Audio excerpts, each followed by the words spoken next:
is Tried and True, the DC United post We Hired a Coach show presented by Heineken. And look, we just got to jump right into it. DC United have a new head coach. It was officially announced on Monday. Hernan Losada joins DC United from, wait for it, Beerschot in the Belgian league. As much as I want to call them Beerschot, I can't do it. I'm John Lee, joined as always by Sam Castor, Michael Black, and Joshua Morgan. And guys, how we feeling about Hernan Losada? So good. I'm gonna let y'all talk before I go off because I'm feeling so good. Sam heard one Leeds comparison. It's like I'm sold. Every single Leeds comparison, which he actually disputed a little bit. We'll get into it, but everyone else can give their initial. But yes, as a Leeds fan, I'm thrilled, and everyone else should be too. It's the end of the era. It's still kind of bittersweet if you think about Olsen. He's just out there doing, not head coaching things anymore, which is kind of sad. But I think it's a fun, ambitious move. All the fans seem to be behind it so far. I'm just glad they finally made the move.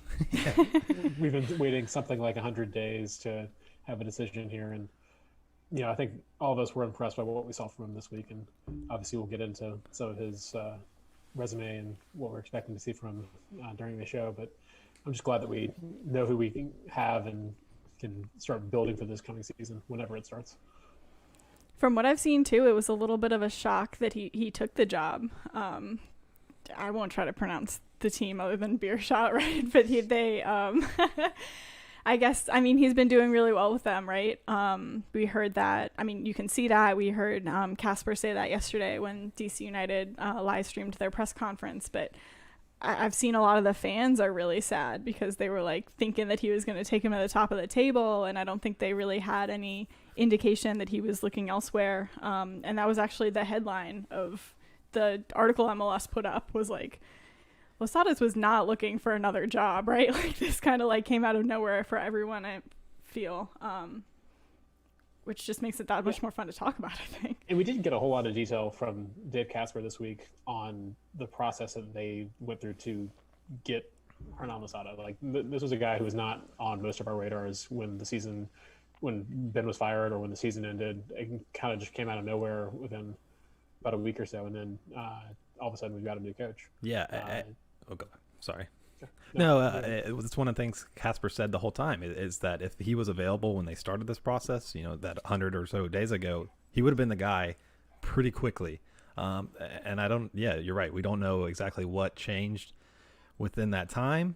But it is weird. I told you guys it's kind of like a parallel, kind of go back to what Sam's saying. He's a club legend for those guys. It's a very, very much like Olsen, where he played and then immediately, a little bit more time than Olsen had, but he did the U23s. He was an assistant, and then he was a coach, and then he got him promoted.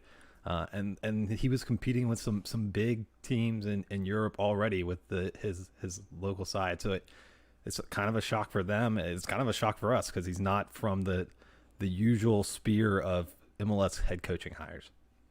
Yeah, it's fascinating to me, and I hope down the road we have a chance to talk to him or talk more to Dave or Jason or someone to just kind of understand what was it that where he was not on the radar at the beginning and then he became on the radar, and was it it sounds like from reading a couple of the articles that have come out from both Goff and Pablo Maurer, his agent kind of was in the mix a little bit that said, hey, he's got some interest in potentially going to the U.S.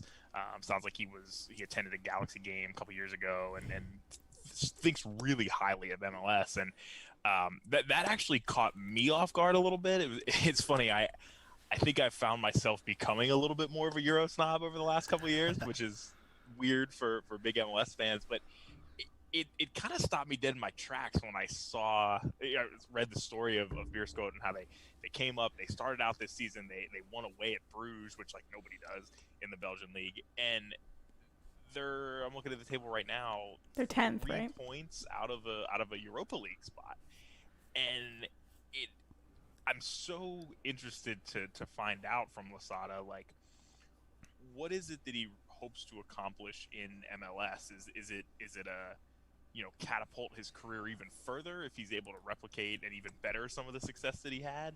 Because the Europa League is a big deal, and you get to play a lot of really good teams. It's not the Champions League, but it's I would argue, probably better than the CONCACAF Champions League. And Yeah. so it's fascinating to me to see a coach who's coming up through the system in Europe, having success, seeing something in MLS and in DC United. And as a DC United fan, it's outstanding. I'm thrilled about it. I wonder, because I saw a lot of the same thing, and I saw a lot of people were saying that they kind of expected him to move somewhere else within Europe. Like they figured that he would jump to a higher league. But the fact that he's kind of like taking this detour to the US, it is super fascinating. And I wonder, I hadn't seen that he had like come to an MLS game or whatever, but he is still such a young coach too, right? And he seems like a very strategic person who's going to think through all his options. Like, I don't think he did this on a whim, or it was just like, I think it'd be cool to live in the US for a little while, right? Like, it was probably so strategic on him. And I think that says a lot about like what MLS is doing potentially in the broader scope of like global soccer. The fact that that he's coming here and getting this experience, because in a way it's a very different coaching experience from what you would say have in the Premier League, right? Like obviously there's the talent differential, but when you take into account like the way that you have to build your rosters with the salary caps and the way that you have to manage teams with travel and everything like that, like I think he's really broadening his skill set in a way that he wouldn't be able to do had he remained in Europe. And he's still so young that we can see probably he'll like leave DC United and then go to potentially one of those bigger European teams, and he'll have that skill set in his arsenal, which just like kind of elevates the entire league, right? When you talk about trying to recruit even coaching talent, that could be a really big thing for the whole league. Yeah, I agree with you, Sam. I think, as much as I would love to see him come in, have success, and coach here for the next 10 to 15 years, I somehow doubt that's going to be what ends up happening. I think we'll be lucky if we get 5 solid years and a couple of cups. He said, all of us Hey, would take. sign me up, right? Well, you're right. I had the same thought of like, and this is such a terrible analogy, but it almost feels like a relationship where like someone cheats and then they leave to go with the new person. Like that's kind of what I feel is going to happen to us. Oh wow. Here. Wow. Like he came to DC. It's going to be great. We're going to be successful, and then all of a sudden mid-season he's going to get that offer to a top league and he's going to pop smoke, and that'll suck. And that's fine. It's going to have to, it's not going to be this season though. Like Oh, he's going to have to spend a little bit of time here. And I think he mentioned 3 years. I'm pretty Crazier sure things that's have what his happened. contract is for. I could see. I mean, if he comes and doesn't lose a game ever, like it could definitely happen. But I think maybe not an analogy like that one, John, but a comparison is It was a dark analogy. How's it going with your personal life, the John? My coaches goodness. the coaches and player market should be somewhat similar, right? So we've seen MLS players leave MLS because they thought they were too good for it and wanted that stepping stone in Europe and go to Belgium. Chris Durkin is currently playing in that league, but this, it normally seems like a backward step. But from Losada's point of view, he's seen Patrick Vieira coach here and go on to Nice, which is placed in Ligue 1, which you got a decent chance of making UCL there. You've seen Jesse Marsh leave New York Red Bulls and go on to Salzburg, and they're starting to compete in the Champions League. If that's his goal, there's a pedigree of coaches that have started coming through this league, and it's very interesting to see. I don't know if the player market will shift that way, and we start being a more direct stepping stone to the major leagues over countries like Belgium and I mean, not Holland, but like that kind of aspect. It's really interesting to see because you're right, Sam. I don't think he's coming here. He's not like the old DPs. He's like a new DP, like the Almirons and stuff like that. Yeah. He's trying to build his career here, and for him apparently.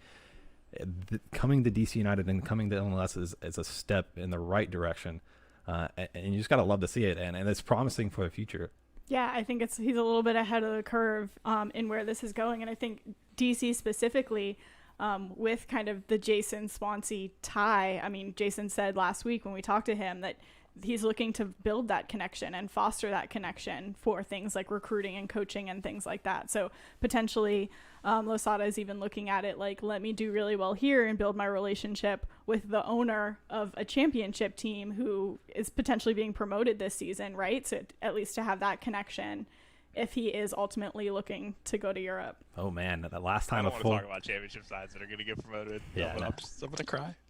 We'll get to Paul Areola later. Oh no. But Joshua, one thing you said that stuck out to me. I was listening to the Filibuster podcast and this week, and they talked at length about Losada. And one thing I didn't know that they mentioned was League One's Nice was actually interested in Losada earlier this season. I don't know, the contract talks didn't fully materialize. Obviously the move didn't happen, but it's just interesting that you mentioned Vieira, right? And it's just such a fascinating movement. But I think that's a really good comparison, Sam, of it's a younger DP type move coming to MLS.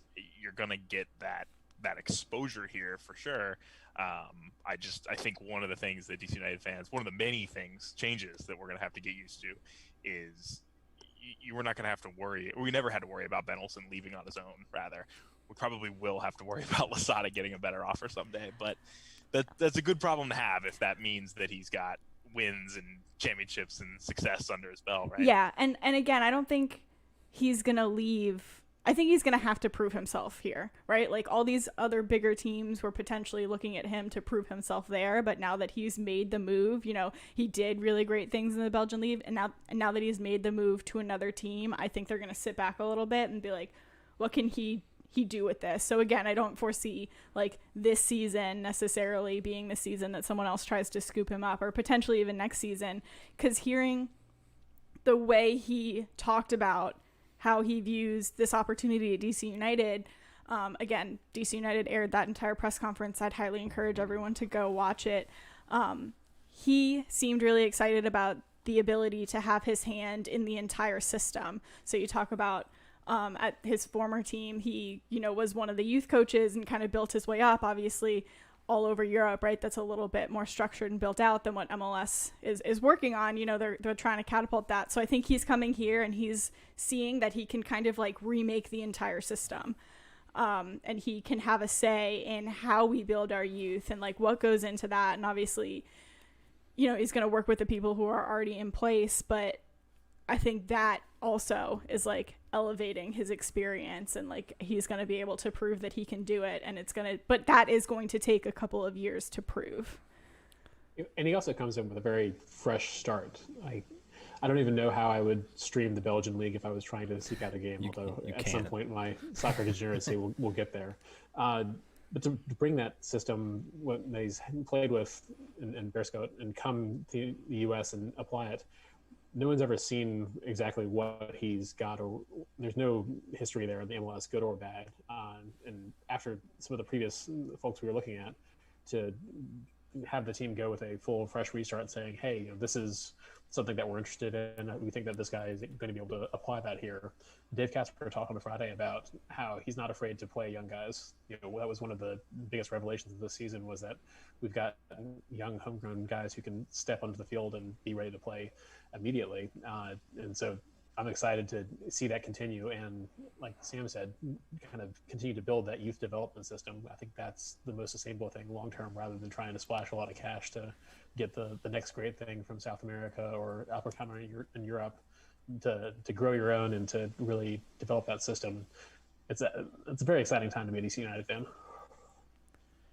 Yeah, and that was not what we were saying at the end of last season, right? when things were kind of coming off the rails, Olsen was fired, Ashton came in, tried to make something out of nothing. But yeah, things are definitely really trending upward, between this hire and obviously we talked about Danita Johnson coming in as well. And I think there is a bit of an optimism around this team, which is not normal, as a DC United fan. But I think I kind of heard it a little bit when Coach Losada was talking to the media yesterday about just when he watched some of the games, he's like, they were unlucky last year. They had a lot of injuries. It was a tough season, but there's talent. And that belief that there's talent says to me that, he's already got some thoughts as to how we're going to make things work with the roster we have. Hopefully there's some opportunities to make a couple moves and bring in a couple other guys. But before we get too into that, I mentioned it at the beginning, there's been a lot of comparisons. So I guess rather his own words that he's a big fan of Marcelo Bielsa and the style he plays. So I think we got to throw it to our resident Leeds United correspondent Sam Kastner to tell us what we should expect out of a Bielsa-esque system. So I'm just gonna say, right, out of a Bielsa-esque system, if anybody pays any attention to English soccer, right, you've probably heard that it's very explosive. It's very attacking minded. It's very much of the idea that you start defending in your opponent's final third, right? The entire team is pushing up. Bielsa does a man marking system kind of throughout the entire field, and I don't necessarily think that we're going to see that from Losada. God, I hope not. No, I don't. And I say that, well, first I'm going to say that Losada had a quote that said, "I'd rather win every game 5-4 than 1-0. So I think that can give you an idea exactly of what to expect. And I think Black said it in the group chat earlier this week, is like this team already has this like grit and like aggressive and like run till you faint mentality, right? They have like that workhorse mentality, and now it's going to be channeled into like a very aggressive system, and I think that's going to be so much fun to watch. I'm super excited for it. But I will say, I was reading an article and Losada kind of said, like, yeah, you know, everyone compares me, or not compares me, but everyone says that I'm like this disciple of Bielsa. And while I do take so many things from his game, he kind of, and I don't remember the other coach he mentioned, but yeah, Diego Simeone from Atletico. Yeah, he's like, and he's a much more defensive coach. And I also take a lot of things from his game. And I also think that there's value in like putting emphasis on how you defend. So I don't think it's going to be like Leeds MLS version, right? Like, it's going to be very different, and that's why I don't think that we're going to see the man marking throughout the field in the way that we see from Leeds, especially because I think in MLS you build your rosters differently. We've talked about this before, about how in MLS you got to spend your money on the offense and the defense. Like, you don't win anything by signing DP defenders, right? So like keeping that in mind and knowing where the talent for all the other teams is going to be like very offense heavy, I think that he's going to be able, and he even said this yesterday in his press conference, that like he looks to adjust to the teams that we're playing, and he's very willing to be very fluid. So yeah, I think that we are going to see like a very attack minded team, and it's going to be a very high line, and I'm so excited for it. But I do think that there is going to be some defensive emphasis as well, which I think will suit this team, because we do have a really good defense, right? That's like hard to say when you look at our stats from last season, but when you look at the season before, like we had one of, if not the best defense in the league, right? And I think what happened last season is like you can only take so many shots before some of them start going in, right? Like, and a lot of it was like kind of silly defensive errors that, again, when you're just being like drilled the entire game, you lose it for just a second and then a ball goes in the back of the net. Yeah, and the game is 5-4 after going down 4-0. Yeah. You know, this is not, it's not a system that's going to be designed to be porous. It's just a system that's going to be running up and down the field trying to create. And it's something that we've seen have success in MLS before. Tata Martino in Atlanta played a very similar Bielsa-inspired system, and obviously had a lot of success before he moved on to the Mexican national team. So I think it's a system that can have a lot of success in the United States. Now, how our personnel fits with how he wants to play it, and it's going to be another bit of a challenge for us to see how he makes that work, because it doesn't sound like there's a whole lot more signings coming in. But you know, who knows? We've only had the coach on board for a week. You know, maybe they start talking about additional needs they need to meet. Yeah, I think what a lot of people have kind of been saying online, right, is that he typically plays a 3-5-2. He'll definitely stick. What we've seen him do is definitely stick with the two up top.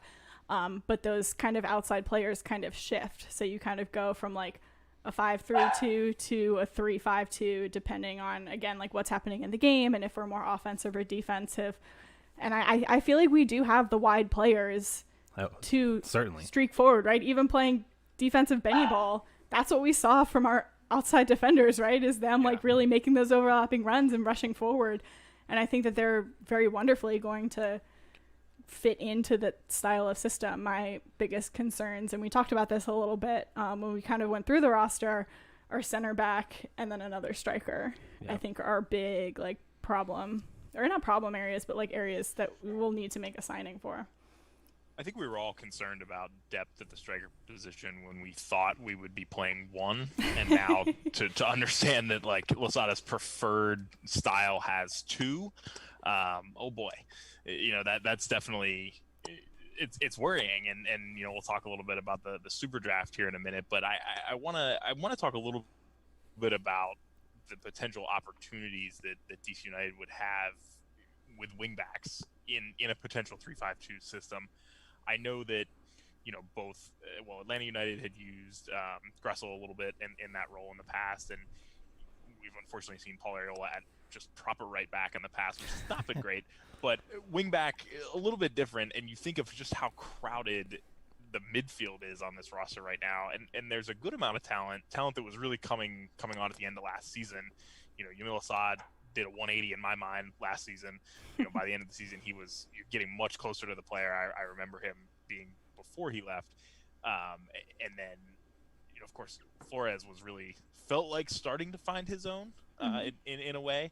So does that potentially open up, if he's still on the team, potentially a Paul Arriola, Julian Gressel wingback type situation? Is that something that we see a little of and we tweak? I mean, I think we're going to see, Sam, I think you mentioned it to me earlier in the week, but we're probably going to see a number of different rosters, formations, things till something sticks.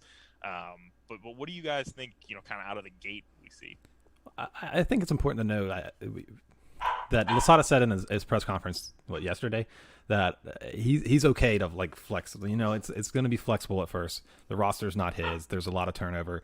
We're waiting on more transfers to come in. But if we had to right now, the wing back position is basically a combination of winger and fullback, and we were a little bit short on fullback, but we have so much talent at the wings. You guys probably don't even need me to list them, but we have 2 DP wingers, and so what do we do with them? And I think, not just some playing time for Atlanta for Gressel while he was there at the wingback position, but he won Rookie of the Year at wingback, and he won an MLS Cup as well. He was a little bit higher up the field for some of that season, but he's a legit right wingback. And Arriola, I just rewatched the Columbus playoff game. That's where he started for that play. Our last playoff game, Arriola starts at the right back.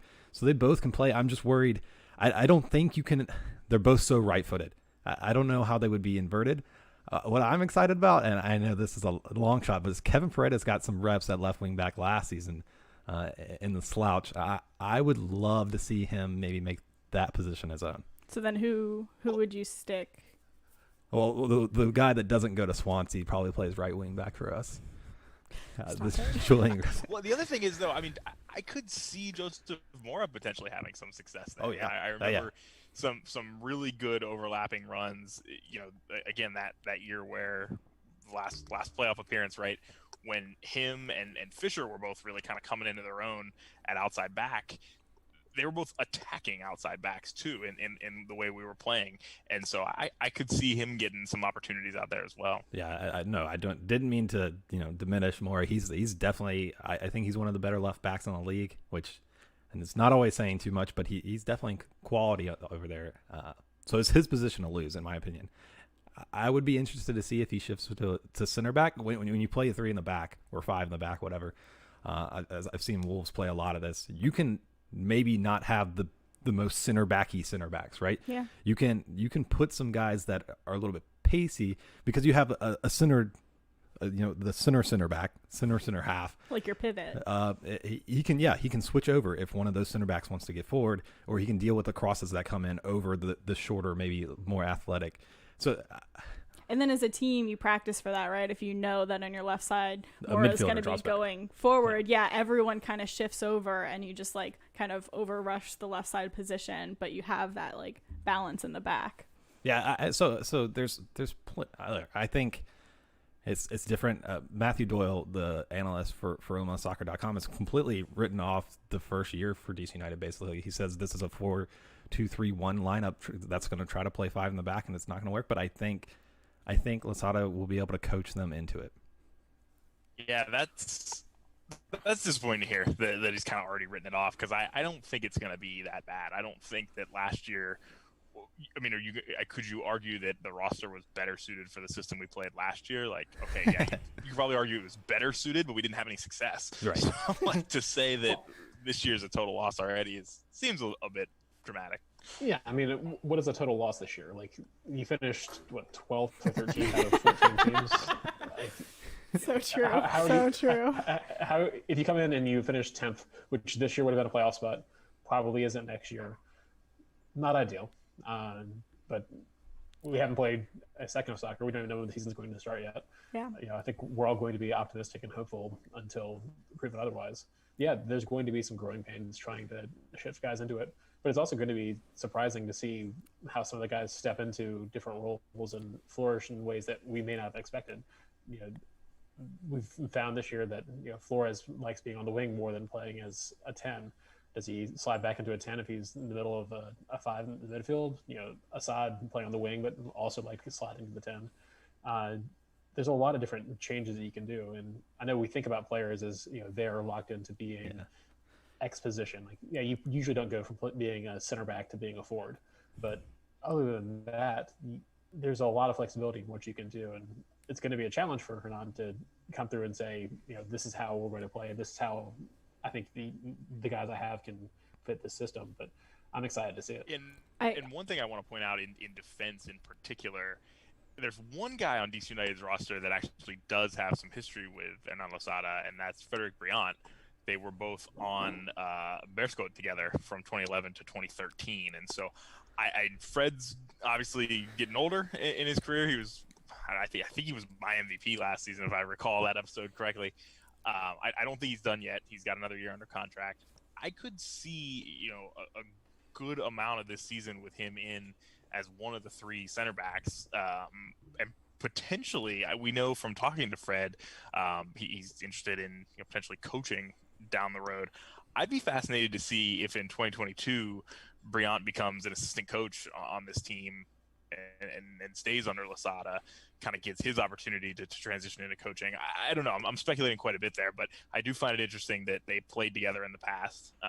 And obviously, there's not a huge age difference between the two of them. So it'll be interesting to see if we see a good amount of Briant this year for as long as his legs can handle it. Yeah, you're right. That's a good in for a new coach to kind of theoretically already have someone in your corner. Going back to how the players are going to fit into this system, though, I think that they're really excited for it, right? It's not they loved the system last year and are super... I bet my boy Emil is pumped. Right? They weren't really sad when they... Yeah, we're just going to... Exactly. That's what I'm saying. Like, it got to the point where very publicly, like, right before Olsen was fired, very publicly, they were like, this isn't fun. I'm not enjoying my job, and I wish we attacked more, right? So I don't think there's going to be a lot of time trying to get players to buy into the system. Obviously, it is going to take time to get used to each other and for all the players to learn whatever system Losada wants to put into place at DC. But I think that you already have, one like hurdle out of the way in that they're raring to go for it. Yeah, it was funny to me that Gressel tweeted out before it was still rumored at the time, hadn't been announced yet. He was like, "Hey, how do I watch the Belgian league in the U.S.?" And so he was raring to go, ready to see how the new formation would work, ready for this new coach. I think everyone is. Which, by the way, I got your answer for that, Joshua. It's not available in the U.S. Yeah, no. It is. Dawson has it in Canada, so if we go to a Toronto away game in the future, we can maybe check it out. ESPN has it in a couple other countries if you're able to digitally travel to other countries. Well put, John. Well put. Yeah, I think it should be noted that right now Losada is having to digitally travel to talk to his players. Apparently, after the presser yesterday, he was going to have a chat. He hadn't talked to any players directly yet.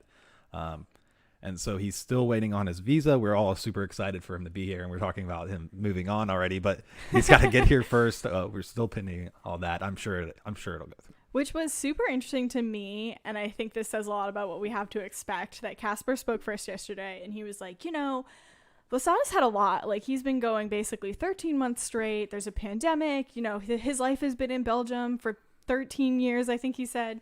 He's like, we want to give him a little bit of a breather. He really needs to close all the loose ties in Belgium, and then he's going to have to come over to the U.S. and really get used to things here. Like, obviously we're talking to him and we're taking in his input, but we're just trying to really give him some space to like get his personal life in order before he comes over.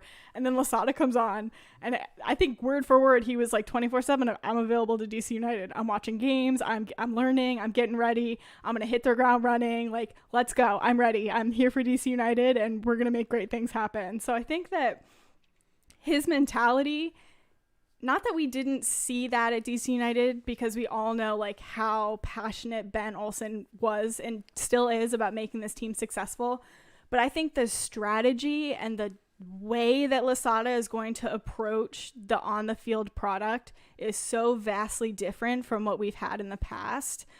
I don't mean this comparison to like insult Ben or anything like that, but this is kind of like what it makes me think of is Tim Howard had that quote when Jurgen Klinsmann came in and he kind of like restricted some of the foods that they could have, right? And like Tim Howard was super mad because he couldn't have a milkshake before games or whatever it was, right? I mean, that like, was ludicrous. Like, of the things that Klinsmann did, that was up on the list of ridiculous. But I think that is the type of shift that we're going to see. I'm not saying that he's going to come in and like dictate that in the same way, because that's some of the things you see in like the Premier League, right? So it's not like totally out of the norm.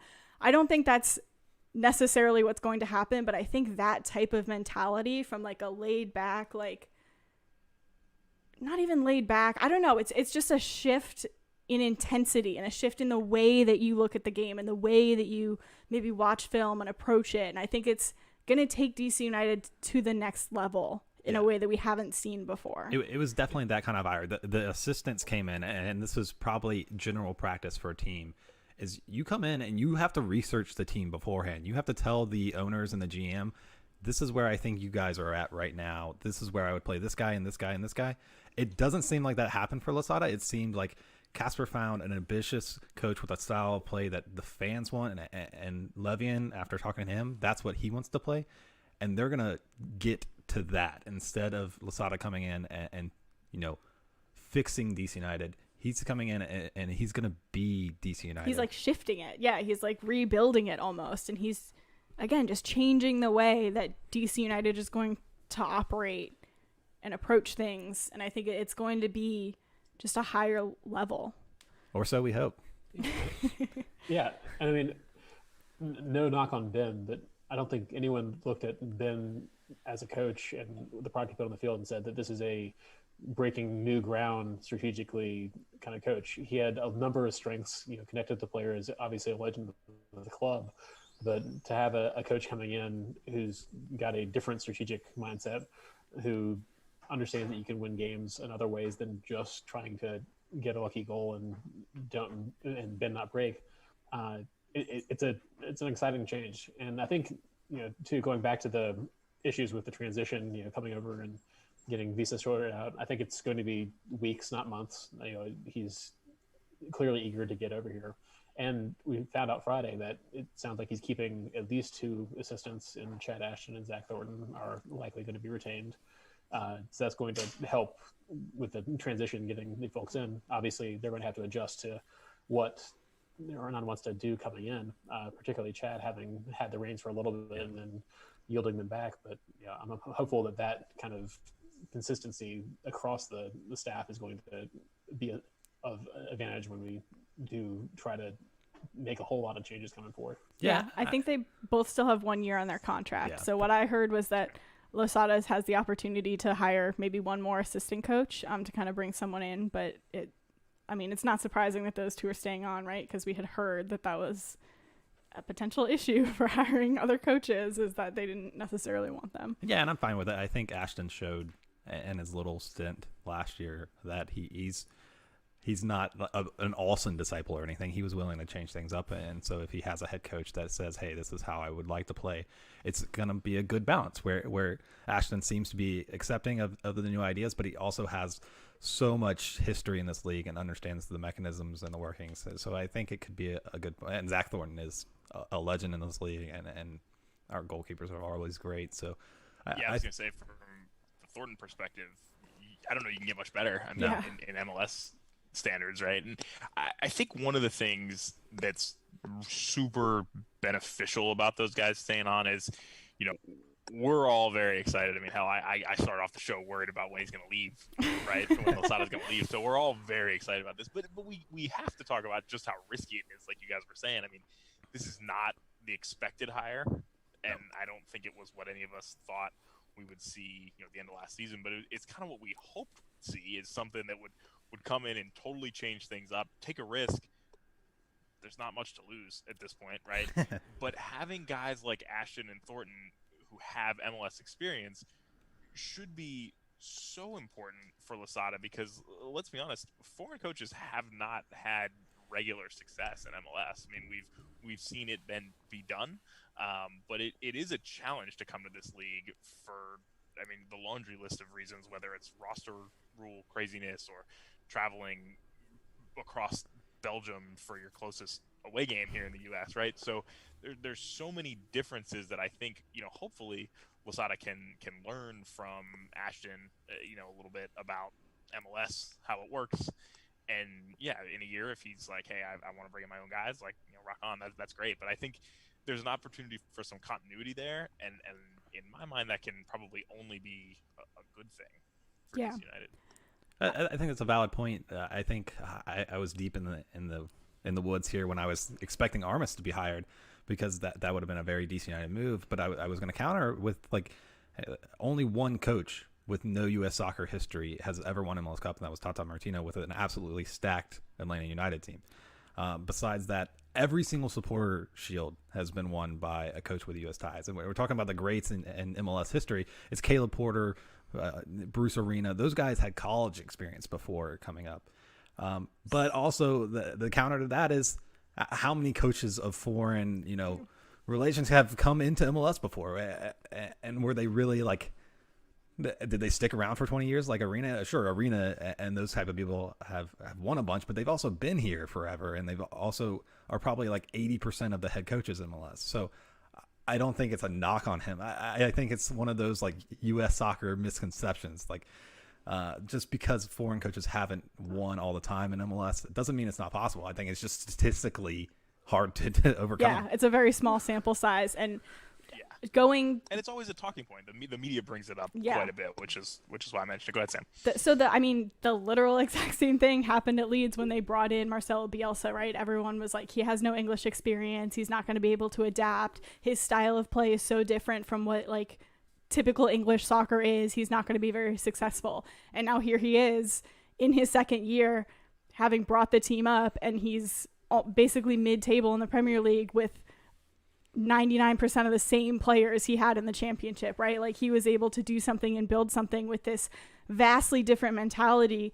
And one could argue, right, like, give it a couple of years, maybe teams will learn how to adapt, but it's like shifting the English game a little bit, right? It's like shifting the way that soccer is played a little bit, because he came in with this crazy other mentality. I think there's the potential for the same thing to happen in this situation. I think that there's the potential for Losada to come in to completely, because he has no MLS experience, he's not kind of falling into the same mindset that other coaches would come into. He's going to do things completely his own way.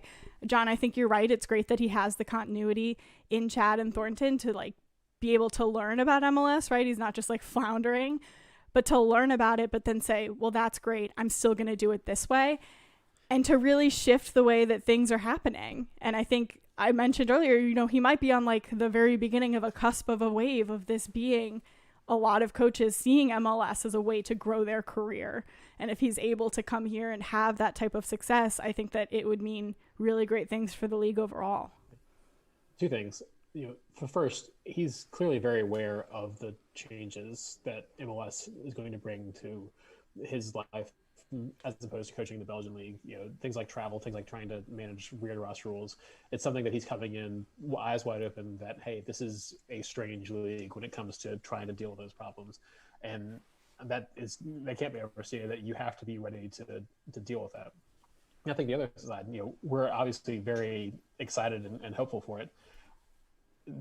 This is not a guy who is coming in just as a big name, or a former player, or somebody who you can slot in. Relatively unknown here in the States. We went out and got him because of the success that he's had and being able to apply that system coming in. It's not a like some of the other European coaches we've seen in this league have mostly been there for the name recognition. This is, to me, it feels more like a, hey, this is the guy who's going to run a system that we want to put in, and let's see what happens.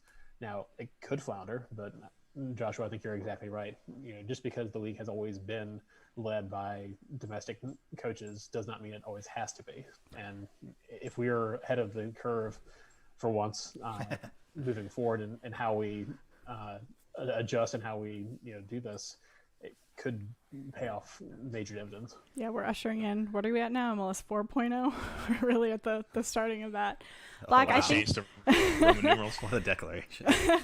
Black, I think that's such a good point, and I think the team is behind it too, right? Like we could have hired Armas and done the same old MLS thing and upped our game a little bit, but not really been an MLS Cup contender. But the fact that we went out and did something so different and we're taking a chance on somebody like this says to me that the team is going to be behind him when it also comes to signings and things like that.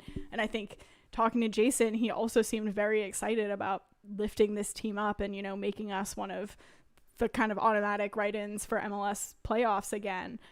So the fact that they are taking this outrageous chance, right? They're not going to sign this person who has all these crazy ideas and then not give him the tools to succeed, in my mind, right? If you're going to take that chance and you're going to hire someone like that, like you're going to then back them also. I'm not saying that we're going to like splash all the cash and have like the best team in MLS necessarily. But I think that it is going to be a shift in the types of players that we sign and things like that. I think they have to, and I think with some of the guys that he draws inspiration of that we talked about, right? Like those are big name coaches, and you can't give him USL caliber players, right? He's gonna have to have a chance to bring in some of his guys, and I don't know that that'll happen before the 2021 season kicks off, right? I mean, it might be a summer move, or it could be a before 2022 move where we start to really see some of those guys come in. But that's got to be something that DC United was looking at in terms of, he's an Argentine, so he's got influence and interest in South America, and he's also had experience in Europe. And so just building the DC United network, that Jason Levian talked a little bit about, with us on our last show about, the idea that we've got this network with Swansea and DC, and then of course the USL team in Loudoun, and now you've got a head coach that's got more connections in South America and European experience. Like, I don't think you do that just to bring in draft picks, for example, right? And so I hope you're right, Sam. I hope that they're absolutely planning to back him, and I do think we all just probably have to be a little patient as to when we see those moves happen. Yeah, and I think you're right with the patience, but I'm also going to say that like DC United is very upfront that one of the things they love about Losada is that he knows how to work with young players. He knows how to coach them up, right? There's a difference between a manager and a coach, right? A manager who just has all this talent and like fits the pieces together, great. And then there's a coach who like coaches someone up and teaches you how to read the game and like how to potentially play in a different system or how to use your skills to the best advantage, right? Like those are two different things. And I think that potentially he is going to take more of the coaching side, right? And like really work with young players and build them up. And then, maybe we can be in the conversation of places like Dallas and Philly who are able to really sell these young players on, which is another exciting thing. But Losada said that yesterday, right? That it's all about balance, that he loves working with young players, but you also need the experience in there to balance it out. So I think we're going to see a little bit of both, would be my hope. Yeah, and lots more to see with the Losada story. That's obviously just getting started here with the black and red. But what we saw just this week too, a double news week, is the MLS SuperDraft, and we've all got our thoughts on how that went. So let's throw it to break, and when we come back, we'll talk about DC United's 3 draft picks in the 2021 MLS SuperDraft, along with some news about when this season might actually get started. Right here on Tried and True, the DC United postgame podcast presented by Heineken. Tried and True, the DC United postgame podcast presented by Heineken. We'll be back in less than 2 minutes. Can't listen to us live on YouTube? Fine, Tried and True, the DC United postgame podcast on Apple Podcasts, Spotify, Google Podcasts, Stitcher, YouTube, or Pocket Cast the morning after the match.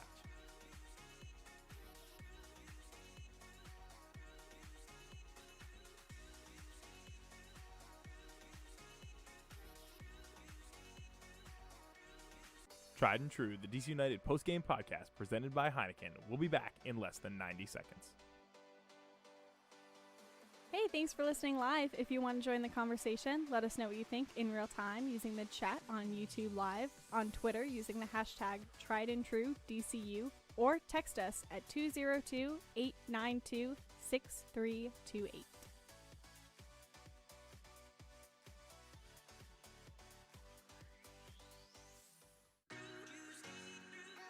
Tried and True, the DC United post-game podcast presented by Heineken, will be back in less than 60 seconds.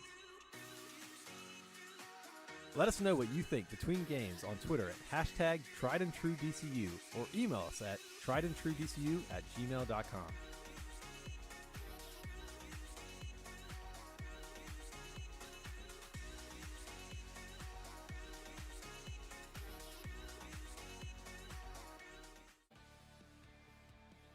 Tried and True, the DC United post-game podcast presented by Heineken, will be back in less than 30 seconds.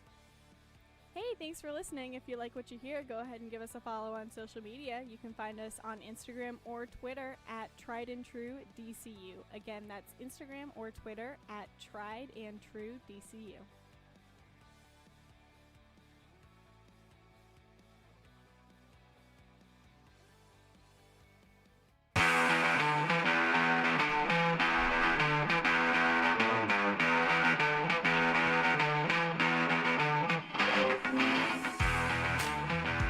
We are back here on Tried and True, the DC United post new coach hire podcast presented by Heineken, and it's an exciting time not only for Hernan Losada, but also we have players inbound, and maybe not through traditional acquisition means, but one of the old school MLS ways to add players to your roster is the MLS SuperDraft.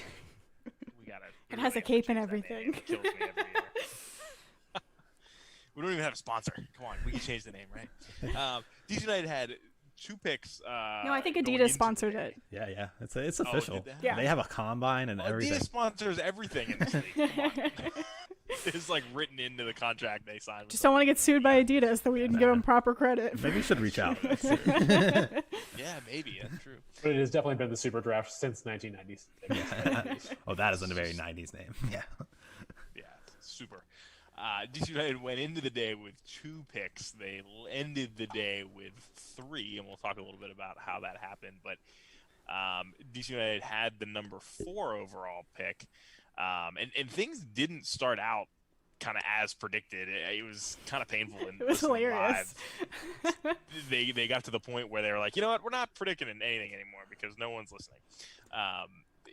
But we thought DC United would grab a center back with their first round pick, and we'd hoped that a number of guys would potentially still be available, including Ethan Bartlow and Brett Halsey. But DC United selected Kimarni Smith from Clemson with the number 4 overall pick, and he's a forward. Spent a lot of time at striker, and I think was it left wing for Clemson. And I think the 4 of us were kind of scrambling in the chat of like, oh my God, I can't believe we didn't take a center back. Lo and behold, DC United immediately picked up the 5th overall pick from Atlanta United. They traded $125,000 in GAM. That's $75K this year and $50K next year to Atlanta for the 5th pick and the 32nd pick in the draft. So Michael DeShields was the selection out of Wake Forest at 5th overall. So I'll kind of pause us here, and I wanted to do both all at once because this was kind of the sensation that we had during the actual draft was we barely knew how to pronounce Kimarni's first name, and they picked a second guy, right? So how do we feel about these 2 selections? I'll jump off because I love the Super Draft. Go ahead. I watch it every single year, and I just love the prospect. When else are you going to go to see GMs sit down and work like that in a very short period. It's fascinating stuff. And every year there's top quality talent. Daryl DK last year went to 5th pick. He's in the U.S. camp right now. He scored 8 goals last year. Before that, we had Jack Harrison, who now plays in the Premier League. Before that, we had Cash Muller, who just scored his first, what was it, 2 goals, a brace or a hat trick for the. There's always talent in this draft, and it's so fascinating to watch. Julian Gressel. Yeah, Julian Gressel, Rookie of the Year that year, despite all these young players coming in the league. It's fascinating to me, and I was really excited because we had bought into all this stuff about Losada, and the team's going to invest more, and so I was sure that Casper, who's knocked the draft out of the park in the early 2010s, we can say that now. So with like Perry Kitchen, Steven Birnbaum, was Nikki D? Yes, draft Nikki D also. Yeah, we used to have we used to kill it every single year, and that's what we were a little bit known for, was like picking these really young guys who just come in and like play lights out and are automatic starters. And Casper mentioned it in the press conference yesterday when asked about it. We haven't had this high a pick in a while, so it was really an opportunity to get back to it. Did we do it? I don't know. Like John mentioned, the mock drafts, everything we knew kind of went out the window as soon as the undisputed number 1 overall didn't go until 3rd. It was crazy. There's a lot of caveats. This year there basically wasn't college soccer, so there was no combine for GMs to look at these players. We've been looking at Camarney for 2 years though, right? That's what Casper said. I have no doubt that he watches a lot of ACC soccer. They're the only league that played this year. So he definitely knew. We have Ryan Martin has Wake Forest ties, used to coach for them before he came to us. So I don't doubt that he had the scouting report for these guys. I just didn't see Camarney going before like 7th overall. So in my opinion, maybe we didn't get the best talent or the best value, but maybe Casper went for what he feels is the best, fit for the team, which is interesting. Do you want to outline Generation Adidas too? Because I'm surprised you haven't mentioned that yet, and just maybe for our listeners who don't. I'm trying not to flip the table here because it was Generation Adidas is basically a program also sponsored by Adidas, John, that right. basically makes sure that underclassmen in college soccer don't leave. Like they don't just cancel their scholarship and go abroad. They automatically sign a contract with the league before the draft. Basically ensuring that they're going to play in MLS, and then they don't count towards your roster. There was 5 in the draft this year, and DC United had the 4th, and then eventually the 5th pick as well. So I was certain that Casper would go for one of those Generation Adidas. Everyone else in the top 7 picked a Generation Adidas player. It's just such a benefit to your roster to have one of these guys. It was so interesting to me, and I spent too many hours on a work day looking at MLS roster rules to try to understand why Casper went away from that. I don't know. It's kind of concerning for me, and I'm really, I don't know. I wanted to ask him in the presser yesterday. I didn't get a chance to get my question asked, but we'll see. John has the opposite view, so I'll let you. Well, it's interesting. So one thing I wanted to point out is I believe DC United's last generation Adidas player was actually Julian Boucher out of Syracuse. Oh yeah, all correct. He was definitely good old a Boucher. generation Adidas player. I don't know if we've had anybody since. Here's all of the things that Joshua lays out there are tremendous benefits to a roster. If you have a guy on the books and he literally doesn't take up a spot, why not, right? The other thing you didn't mention about Camarney Smith on the show, but I know you're very aware of, is that he also requires an international slot. So not only is it a regular roster spot, but it's an international spot as well. He's English, yeah. Where I come in on this is a lot of what you guys were just talking about with Casper's record in drafts in the past. I kind of trust that he knows he's in his mind he was taking who he believes the best talent available were, and DeShields is interesting because you had a Generation Adidas defender available. He's from Maryland. He's from Wake, and he's a Maryland guy. So I think there's some comfort there. Camarney Smith's a head scratcher. Obviously, if Mayaka was available, that would have been brilliant. He's more of a midfielder, but maybe I don't know.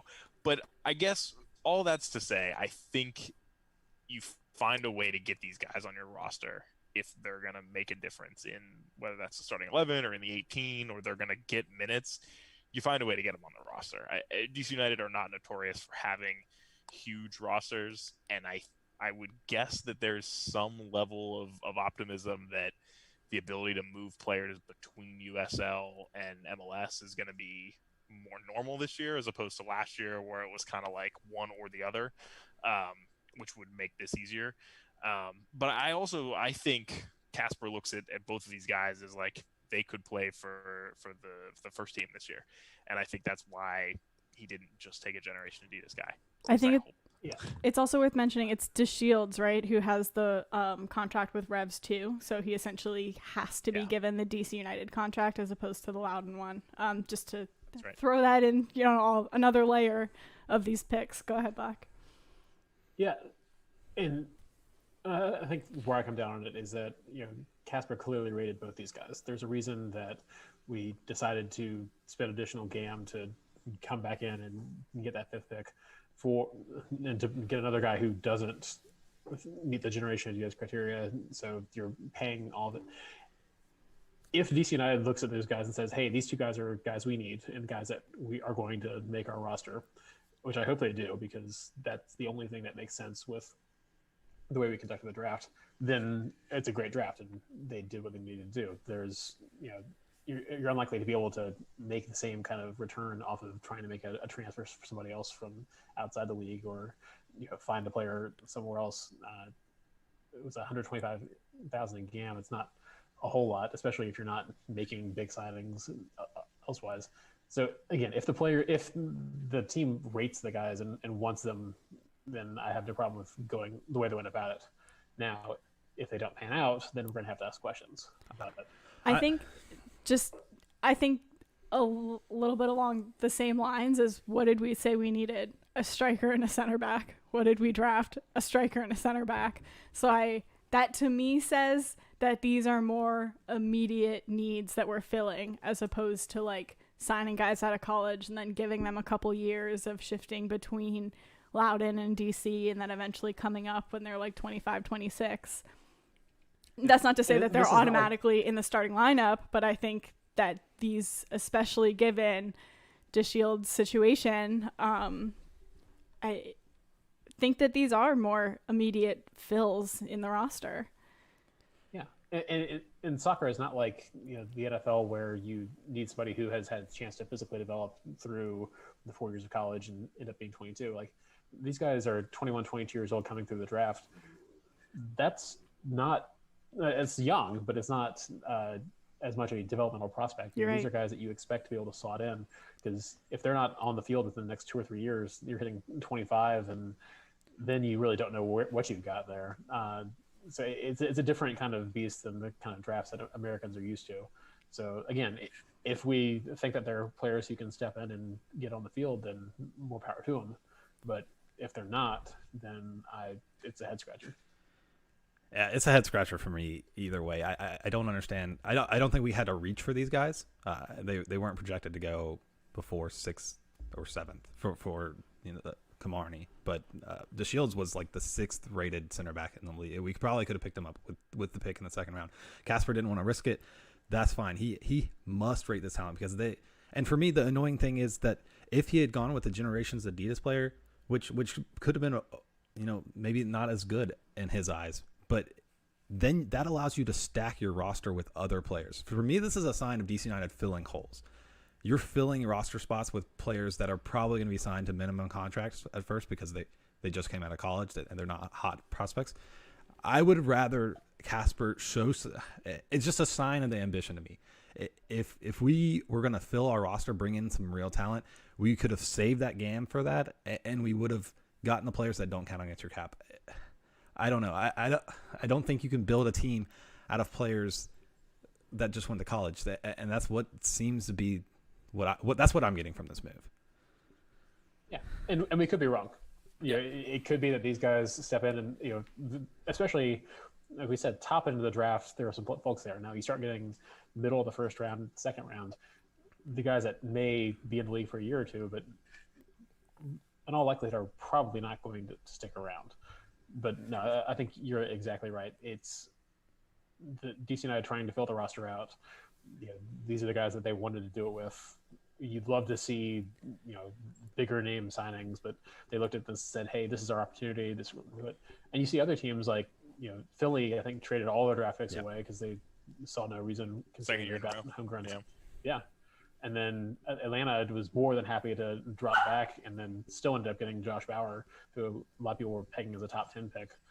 You know, with the way that the teams make up, it's not the same kind of thing where you're saying, oh, you know, this is the best player available. He is a home run kind of guy. It's very much filling in what you need, which we did. We picked a defender. We picked a guy who can play forward. But are these really going to be the guys that's going to, you know, be instrumental in putting Losada's system into place? I guess we'll see.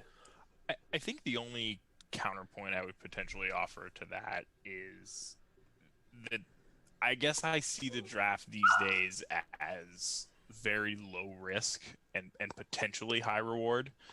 The obvious exception this year being the DeShields move that did cost money. And an international spot, right? Or is that Kamari? Kamari would potentially be the international slot. Yeah. But what I could see happening here is, you know, Kamari could sign the USL contract. There's nothing stopping him from doing that. And then DeShields obviously is riskier. But I think you guys said it, like Casper has to rate this guy. And think he can fit in order to pick him that high. But at the end of the day, I don't know. I guess I'm not going to be nearly as frustrated if neither of these guys really pan out for DC United, because, well, I guess you compare it against the rest of this year's draft class, right? Like how does everybody do? And then you can go back and say, damn, we missed this guy or whatever. I think, you know, Joshua, to your point about, you know, filling holes and like you could have spent that money elsewhere, I think they still can, right? I mean, they could say, yeah, okay, these guys aren't working, and you go out and buy a guy and then you cut him. You know, it's not like the roster spot's obligated. I guess they didn't close all the other doors.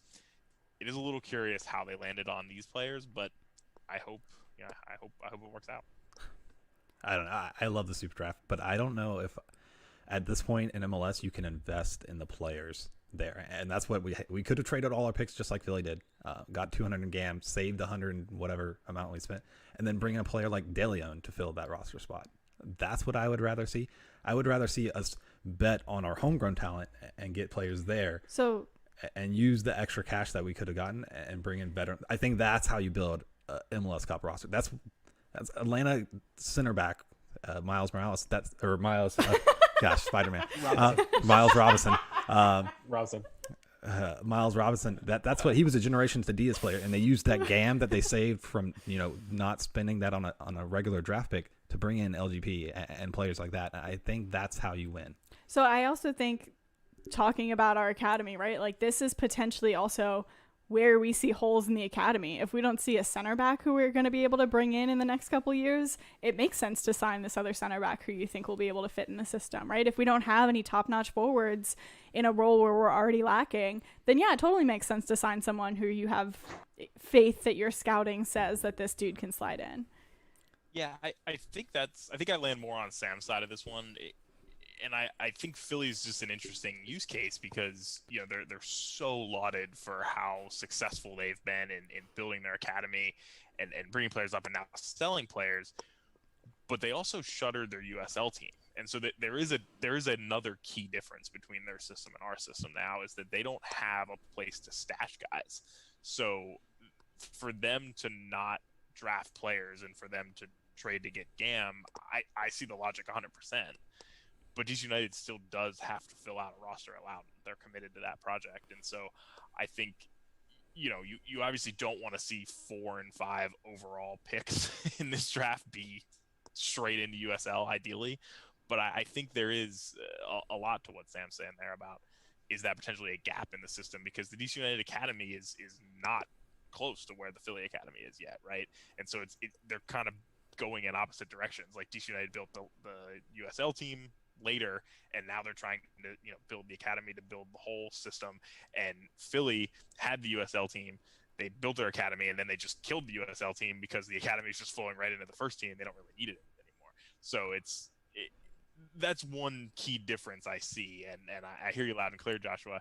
I just wonder if, De Leon was the example you used, but does DC United potentially at this point see more value in trying to bring more and more younger players in that they could grow instead of bringing in players that are potentially later in their career to fill gaps on the first team roster? I don't know. That's so interesting. And I think we saw Philly not do great for a while, right? And now we're seeing their young kids do great. But to me, John, like what you just said, like they don't have the USL, right? Which is not only a like place to stash your guys, but also potentially like more revenue, right? So I think that like and this is the first year they won't have that, by the way. They shuttered it at the end of the 2020 You're right, season. but they also weren't like successful, right? Like there's a difference between just like having a team and like actually trying to bolster that team up. So in my mind, it like we're in the beginning of it, right? Like this is not the long-term projection of MLS. Like I know that we're talking about this year specifically and what we think about this year, but John, like the way you laid it out just now to me makes more sense going forward to have both USL and the academy, and to like have your academy kids grow up and potentially be able to get some guys USL time and then bring them over, have guys go straight up to the first team. That'd be great. Either way, though, like also having USL, and even if there are guys on that team who are never going to make it to MLS, you're just bringing in like revenue at that point. You're just bringing in fans in Loudoun who it's not that far away, who are potentially going to drive up for some DC United games, who are going to be DC United fans if you're pulling players from there, right? Like it's kind of like this triangle that you have that could really work. And I think that's what they're going for. And just one quick aside on that, I just saw an email on Friday. Not only do DC United season ticket members this year get a couple of passes to go see Loudoun games, which I'm thrilled about. Yay! But Loudoun United season ticket holders get a pass to go see at least one DC United game. I love it. So, I love it. That's so smart. I mean, the area is that's great marketing. Obviously accessible to get to both, right? But to bring, there's a core fan base. It's a little bit small still, but there is a core fan base that are Loudoun United fans. They're great. And to get some of them Stampede, to come in, amazing. Awesome. Love them. But to get them to come in here and vice versa, I do think that is part of the operating model there. And that's just kind of an aside. Joshua, right. Joshua, tear us apart. I'll be contrary, but I hate it. I don't think we should be using MLS resources to build up a two-team. I think if Philly has shown that their academy players are ready to step in MLS roles, who needs the USL? You can loan to any USL team. You don't have to own your own. You don't have to build up your own. You can just send them to Birmingham Legion, like the Shields played for 3 games. I don't know. All the Loudoun fans are going to hate me for this, but I think they should be on their own. They should be able to figure their stuff out for themselves. And I don't care about crossover and fan bases. Make DC United good, and we'll have fans. I think it's more than the on-the-field product, though. What's that? I think for what? For Philly or for DC? For DC, I think owning Loudoun, like we just said, like being able to have that crossover and that buy-in, and like you're potentially bringing in more revenue. You're also potentially bringing in like the youth kids of that area, right? And like getting them super interested. Like I think there are more layers to it than just saying like, can this guy make the jump from USL to MLS, or can he make the jump from the academy to MLS versus the academy to USL to MLS? Like I think it's more than just that on the field thing. And before we get too far gone here, I think we do just kind of need to point out, like, DC United are very invested in Loudoun at this point. Yeah. And so I don't think there's a good way out if they even wanted it. I mean, they're committed to Loudoun County for Segra Field. One of the kind of Easter eggs that Casper mentioned yesterday is that the training facilities hopefully back on track to open this summer out there, which is right around the corner from Segra Field. And so, Joshua, I agree with your perspective on this as well. I just don't think that DC United's on the same page as you on that. I think they're very committed to USL, and now they're making decisions because they are. And we asked Jason about this, right? The RFK refugees, our friends over there, they sent us this question about, like, are we spending too much money at Loudoun, right? Agreed with that. Go ahead, Black. Were you going to say something, Michael?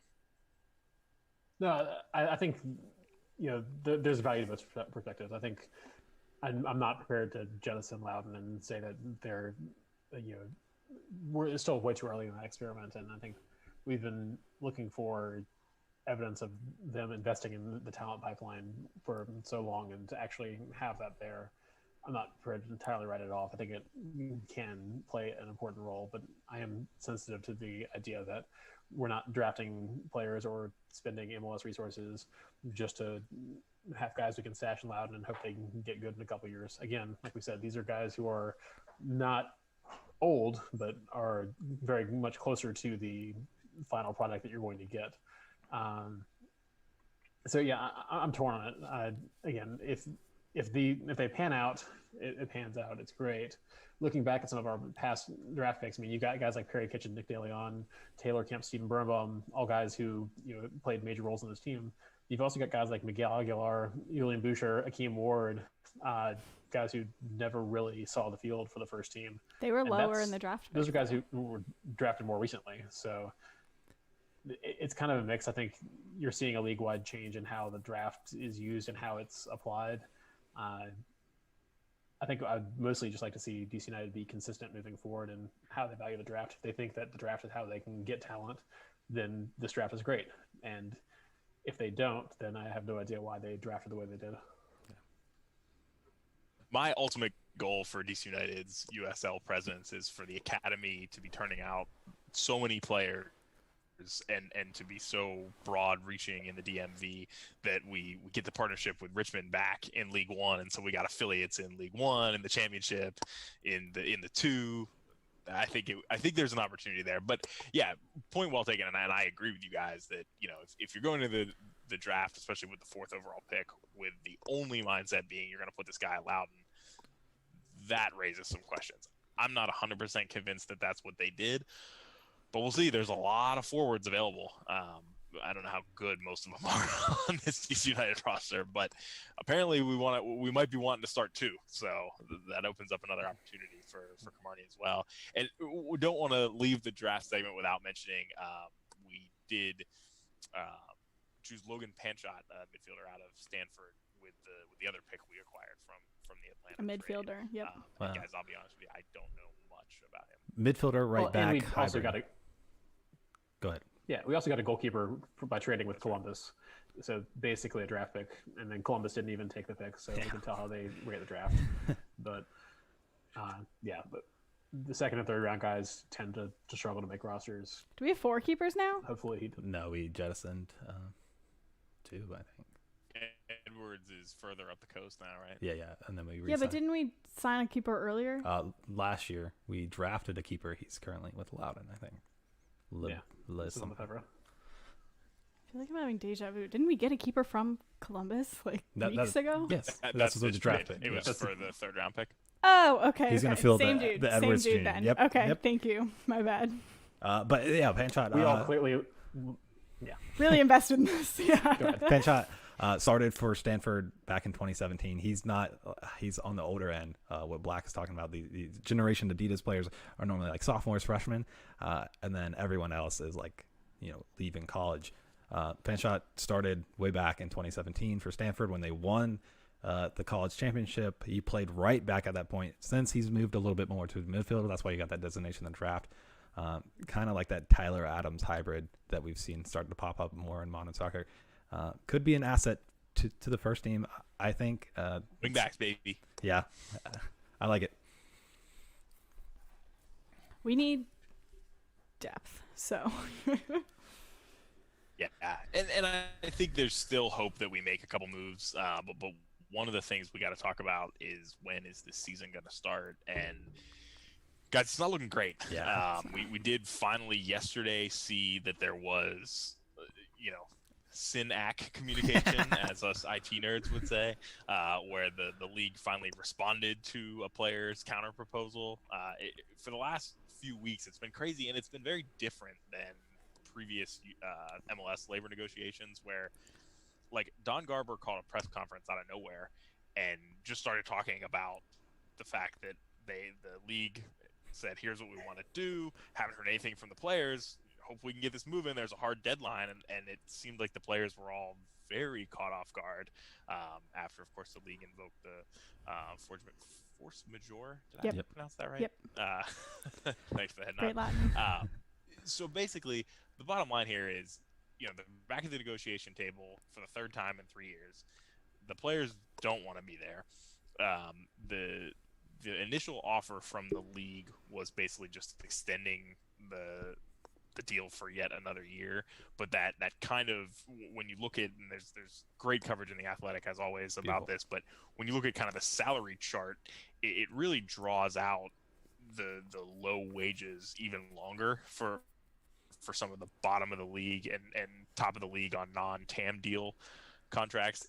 And to me, the biggest issue, if I'm a player in this, is now if it goes out through 2027 now, you not only miss the opportunity to renegotiate based on the media deal that the league thinks that they're going to get a ton of money in 2024, I believe is when that expires, but you also miss the World Cup year, which is in 2026 when the U.S., Mexico, and Canada all host World Cup 2026. So that's kind of where we're at right now, but it was interesting yesterday to see that the players did come back with a counteroffer, and the league is reviewing it. So, guys, where do we all stand on sort of the labor negotiations, and when do we think we might start this 2021 season? Oh man, deep questions. It's all about some very personal values and mixed into this too. But I when it first came out, and like you said, John, the MLS has been very vocal about this, and a little bit of back history. The CBA, which wasn't even 3 years ago, it was before this season, in the summer, before this past season started. They negotiated a CBA that was beautiful. It looked like both sides were going to get some good stuff out of it. Player salaries was going to increase. Spending in the league was going to increase. Plaudits for everyone. Everyone came away happy. Go ahead, Sam. Sorry, everyone came away happy too. That was really the feel, even from the journalists who are saying everyone won, and the entire league is moving forward now because of it. So it felt really good afterwards. Yeah, it was so different from how the other big leagues in the U.S. do these negotiations, where it seems like it's always ugly. It just wasn't. Which how MLS has been in the past too. Yeah, it was very quiet, and then we got the CBA, and it turned out everyone won a little bit. And then pandemic strikes. They do another CBA for the MLS back, and it was reasonable. A little bit of a pay cut to the players, but we're going to postpone the increased spending, which made sense because we didn't know how long we were going to be in this. The owners still here, despite some reports that they're gaining money, definitely lost money in MLS. Made sense, but this third one, it just kind of seems like MLS owners are trying to take advantage of the pandemic in a way to kind of shift that spending even more. Which I understand they're still losing money, but I don't know, man. It seems a little heavy-handed for me. Go ahead, Black. Yeah,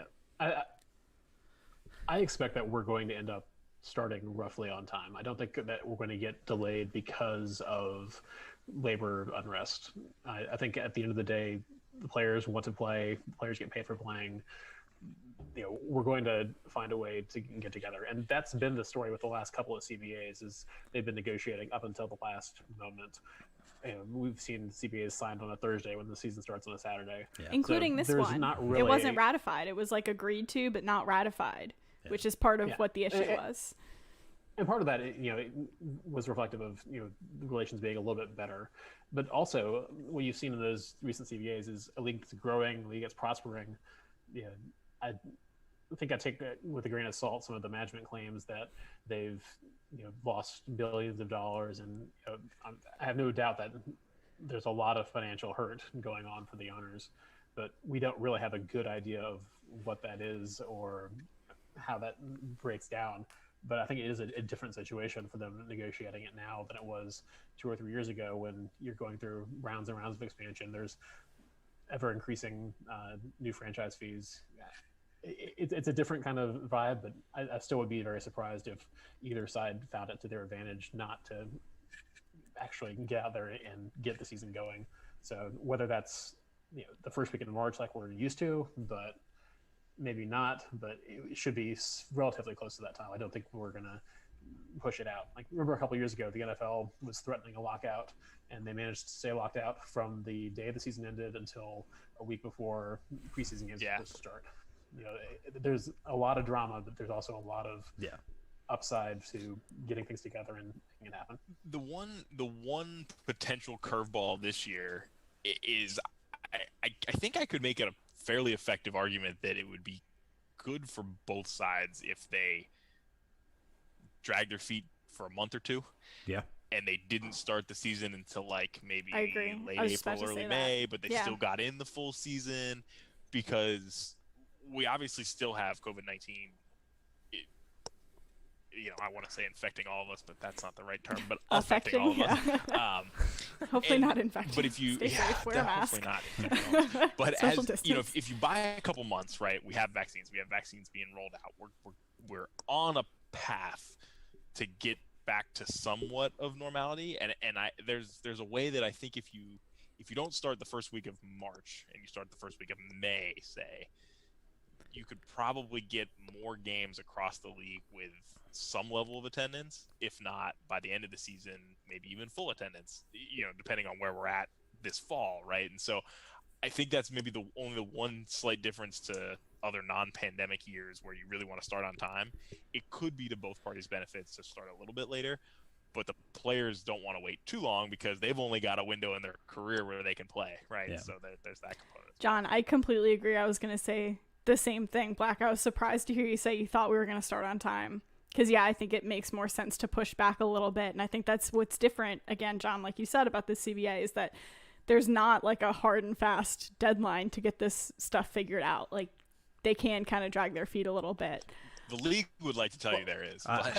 Well, I think we start on time if you're saying that the starting on time is a time that both sides agree on. If both sides say, hey, if we give it another month and vaccine rollout gets bigger, I don't think that the owners say, hey, we want to start March 7th or whatever, and the players say, no, we're not going to show up. I don't see that scenario. You're basically saying no strike or lockout. Like it'll be a mutually agreed upon start time. Okay, that makes sense. That makes sense. Yeah. Yeah, I agree with Black. I think it'll start when they want it. Neither side has ever stepped back, and they have so much to gain. I don't think the losses, like John said, I think they're a little bit inflated. I think they'll want that ESPN money as soon as possible. I would wager that they start on time, but if not, like you guys said, at a agreed upon setback date. The only other thing I'll add is I love how public it's getting. It's hilarious to me that Don Garber put out that statement. There's a letter to the fans, and where then he talks about the exactly when he literally directly talked to the CBA, and then he didn't he opened something with it too, right? At the press conference, it was in the draft a little bit too, wasn't it? And then the Players Association Twitter retweeted it and was like, add us next time. And I was like, yes, I'm here for it. I feel like I'm watching reality TV, and it's hilarious to me. Gosh, no. I think I told you guys in the group chat the other day. That's just how I love my soccer off-field drama. Yeah. Yes. I watch sports, so I don't watch reality TV. Nope, so funny. Speaking of start dates and sweet ESPN money, the USL has announced their season format, which begins around May 1st. And we say around because they actually announced a flexible start date, which was kind of wild to announce. Shocking. But it really is that model we were just talking about. Like it allows the players and the owners to agree, like, hey, we think now would be a good time to start the season. But there's bounds on it. It will start by, I think, a certain date in May or whatnot. And they are expecting to get 32 games in over 27 weeks through the end of October. The one question that I had, just kind of doing some quick math there, is did they leave enough space for the Open Cup potentially? Can we bring it back? Oh, that's a good question. It's a tough one, and I think that's why I'm wagering for the original start date, because there's still 3 international tournaments this year for the United States. There's the U.S. Open Cup should resume as soon as possible. So if you push it back and you're still playing a full MLS schedule, but it's condensed, you're gonna have 4 game weeks. That's insane. Or you're just going to have a lot of guys missing 3 game weeks because they're on international duty. So, yeah, cool of the USL to have that window. I like it. I like where the USL is going in general. And I don't know. Hopefully you have soccer. That's just all I'm worried about. Yeah. Yeah, I'm never going to complain about having too many games to watch, but I understand that it does wear on the players after a while. So yeah. It's going to be like the festive period in England all summer long is what this is kind of lining up to be. Oh, I hate when these transitions set themselves up. Speaking of England, or I guess Wales in this case, Paul Arriola might potentially be going on loan to Swansea. No. And guys, I'm personally devastated. I think it's great for Paul, but I'm very concerned that Swansea are going to get promoted, and there's a chance that it becomes a long-term deal, which would be great for Paul. It would be great for the men's national team. But we finally have a system that will work to Paul's advantage, right? He signed this 3-year deal. He loves DC United, and we finally have this area where he can succeed and excel. Just merge those two words, but he can just do so well, and whatever. Masterclass from Levian. Masterclass from Levian. Resigns his injured DP to a long-term deal, and then gets the rest of his board at Swansea to pay a transfer fee for him. You love to see it. The best part is he comes on our show and gets us all excited about this pipeline to Wales, and then he sends our favorite players to Wales on this pipeline. I don't know what you guys got out of that except for this. I'm excited for it. Paul deserves it. I think he'll crush it. I would love to see a Swansea in the Premier League with Jordan Morris on the left wing and Paul Arriola on the right wing. I think it's only good for U.S. soccer. I think want to see Paul DC United, in the system. DC United will find another winger or DP to find. No, we'll be okay. I want Paul in this system. Paul had plenty of time. I'm not going to say off because it was obviously working hard, recovering from the ACL. He had plenty of time off. He can play year round. We'll have him play, the English schedule in the winter, and then he'll come over and play MLS games. Somehow they'll loan back and forth. That's a pipeline I could get. He's going to be exhausted, but I'm here for it. He'll have the flights. Sleep on a plane, exactly. I think here's the thing, I'm all in favor of the loan for the back half of the English season here, or the UK season, I guess, since we're talking about a Welsh team, because Paul could use game time right now. I mean, coming off of an injury, he had some time with the men's national team. I think it would be great, and potentially with the CBA drama, whether it's the CBA itself that drags into a late start like we talked about, or they just choose to start late, it would be great to get him minutes. Yeah. I would just caution you guys that Swansea are very capable, and Levian shut the show off for a second, but they're very capable of bottling this promotion and spending another year in the championship. And if that happens, Paul Arriola should absolutely come home. I don't know that the championship is that much of a step up from MLS, and I think he's got a lot more to do here at DC United. But yeah, if he goes over on loan and they get promoted and they want to keep him, I don't know why would anybody want to stand in his way. No, it's beautiful. And Sounders fans, I was reading their reaction to the Jordan Morris, who did we mention already, has completed the loan to buy for Swansea. A couple things could happen. He could go over there and crush it and help Swansea get promoted, and then he gets signed by a team that's now flush with cash. DC United get a big transfer fee out of a player who's now happy playing at a higher league. He could go over there and stink, and then he just comes back to DC, and he's still great here. He's still Paul Arriola. He's great. The third thing could happen. He could be here for a long term. Yeah. If he stinks it up over there, and he's like, I'm not going back to Europe. It's terrible. Yeah. Food sucks. The third thing is he could get there and just not like being a role player there. He could do the Landon Donovan, Sam's favorite player, and just go have some success, and then realize that he likes being in DC. This is where he's kind of made a home. All things are possible, and I think all things could happen.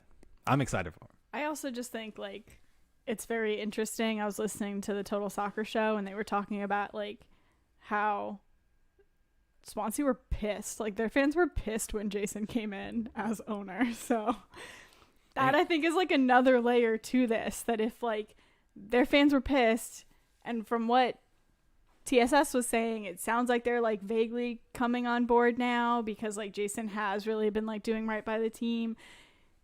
So I think that also kind of rides or die, not rides or dies, but that is another layer of how well Paul does.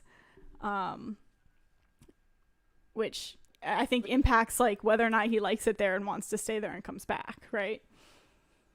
The Jordan Morris move, a guy who's in the national team conversation, I think if I were looking at it as a Swansea fan, which I'm not, and said, "Oh, yeah, our owner just grabbed the best player from another team he owns and brought him in," I would have some questions. But I think Paul's pedigree and being a guy who should be starting for the national team overcomes a lot of that. I think if he plays well, which I think we all want him to, then we should absolutely make it as easy as possible for him to go. Players come and go. It's a shame, but it is what it is. And you never want to end up in a situation where you've got guys who you're holding back from what they could have achieved. We've seen too many examples of that. And I think it's something that has nothing but upside for everybody. And maybe he goes, they go up, and he decides, hey, I want to come back to the DC United. That's also perfectly within the realm of possibility. Yeah, I'll say, Sam, I vividly remember Swansea fans being white hot when Audi Field opened, and just flooding mentions on Twitter of like, you built this American soccer club a new stadium, and we can't even buy a player or whatever, And I think you're right. I think their fans are starting to come along, and I mean, it's no secret to folks on this show how much I like Paul Arriola, but you're right. I mean, this is the right move by him potentially, and there's a lot to be said about doing right by players. I'll be interested to see if there's a place for him regularly in the team today at Swansea potentially, and what that looks like if they do get promoted to the Premier League next year, and there's more money coming in. Is he still in favor there or whatnot? But it just sucks when your favorite players are potentially leaving, but you can't win them all. Yeah. Moment I don't know. Yeah, moment of silence, really. Steve Birnbaum had surgery on his ankle, and he's out for potentially 10 weeks. Bill Hamid had surgery on his sports hernia, and he's out for 6 to 8 weeks, which falls right in line with us delaying the start of the season for just a little bit to get those guys back, hopefully. And Mesut Ozil will not be coming to DC United as he signed a deal with Fenerbahce in Turkey. Wow. Sorry, Joshua. I know you're looking forward to him coming. But we might still get his coffee. No, the coffee shop's open. I rode past it on my bike the other day. It's open? It's what is it, 30-something or 20-something steps coffee? Yeah. They got signs up and everything. It's interesting. Oh, man. I thought Ozil could work. His fee is... Gosh, his salary is probably more than the entire DC United salary, honestly. And so I thought it could have worked. Probably a smarter bet to not go all in on Mesut Ozil. And I think, isn't that like the club that he like came up with? So I don't know. It's okay. We'll find another DP after we sell Paul.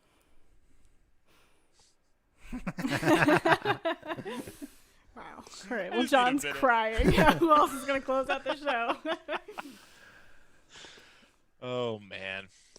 Last thing on our list, guys, is the CONCACAF Champions League schedule, which directly does not affect DC United, has been announced.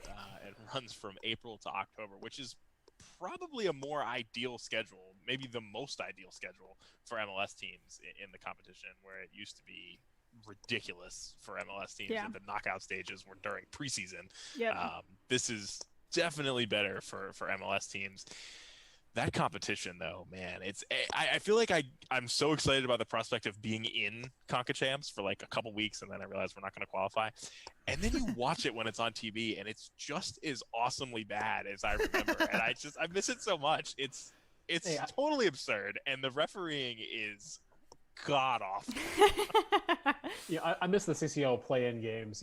Now the format's a 16-team knockout, and you've got some teams played in, but we used to, back in 2014, 2013, when we won the Open Cup and then finished first in the league somehow. Finished last in the league. The groups and then first. Yeah, the group stage games.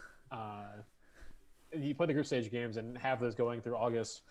Wednesday night specials, usually raining. Maybe a couple people in the stands if you're lucky. We went on Wednesdays. A lot of fond memories of it. I'd love to see DC back in the conversation. And the away leg was in like Jamaica on a Wednesday, and then you played like in Vancouver on Friday night or something. It's absurd. I look, MLS has come so close to winning it like 4 times, and I'm not. I listen to Extra Time, and these other guys get so hype about CCL, and it will be a big moment when the league, finally wins it, and they're getting to the point where we're competitive enough with Liga MX to have it done. We were so close this year. so close 2 years ago. I think it'll be great, and it's a good sign because DC United, if we keep on this trajectory of that we think we're going to be on of winning, we could have another continental trophy for DC. It would be great. I mean, there's 4 ways to get there. You've got to win the Supporters Shield, you got to win MLS Cup, you got to win US Open Cup, or you got to win your division, and that varies a couple of times. But all of those things are great things I'd love to see DC United do. Yeah. Also, once every 25 years, you can win this bootleg tournament that they establish at Disney World. Well, look, there's calls for that to be a regular fixture. Nice. Oh my God. Calls for MLS back to be a regular fixture, which I don't know if I'm against. Instead of these like regular like weird preseason things where teams do just go to like beaches and kind of halfway play soccer, I'd be up for a Disney World trip. I'm fine as a preseason thing. I do not want the season to stop kick off at the end of June. Say, oh, we're going to play this random tournament in July, and then we're going to get back to it. And I know the players never want to spend a month in friggin' Orlando in July. Like they might want to do it in February. Yeah.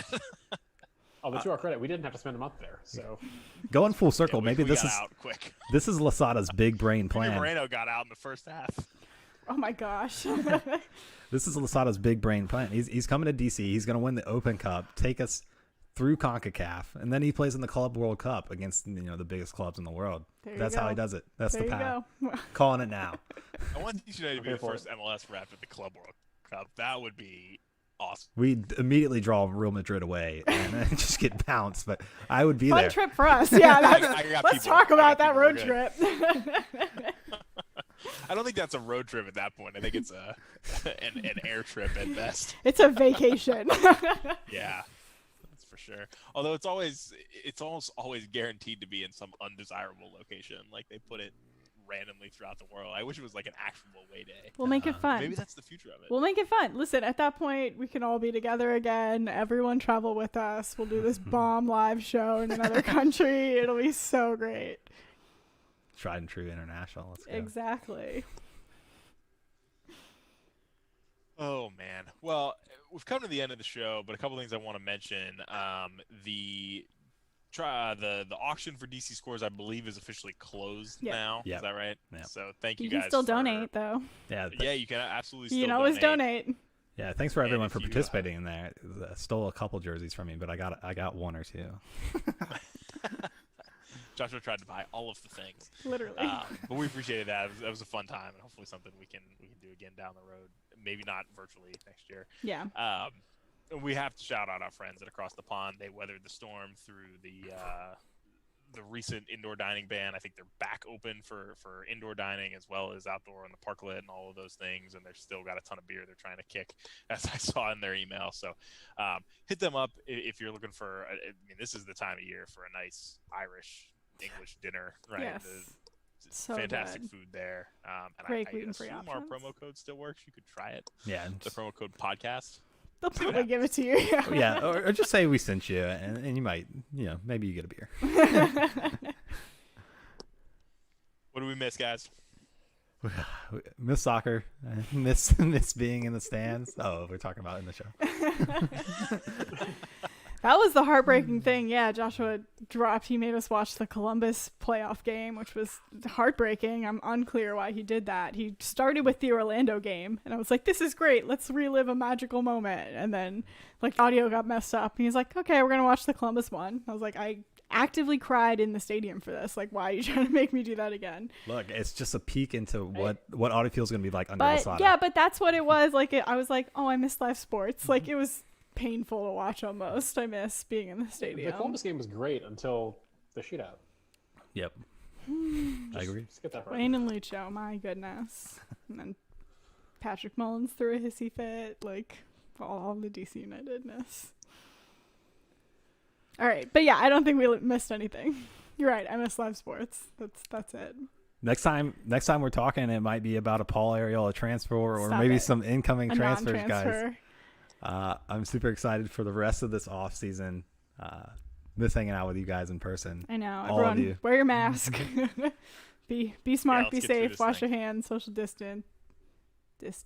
Be socially distant. Do we still have Bobby Wine? Can we at least end the show with Bobby Wine? No. Oh wow. I was gonna Michael get on. I control the board now. Brutal. Well, for Michael, Joshua, and Sam, I'm John. Thanks for hanging out with us on your Saturday, or if you didn't listen live, later in the week when on your time. But this is Tried and True, the DC United post-game podcast.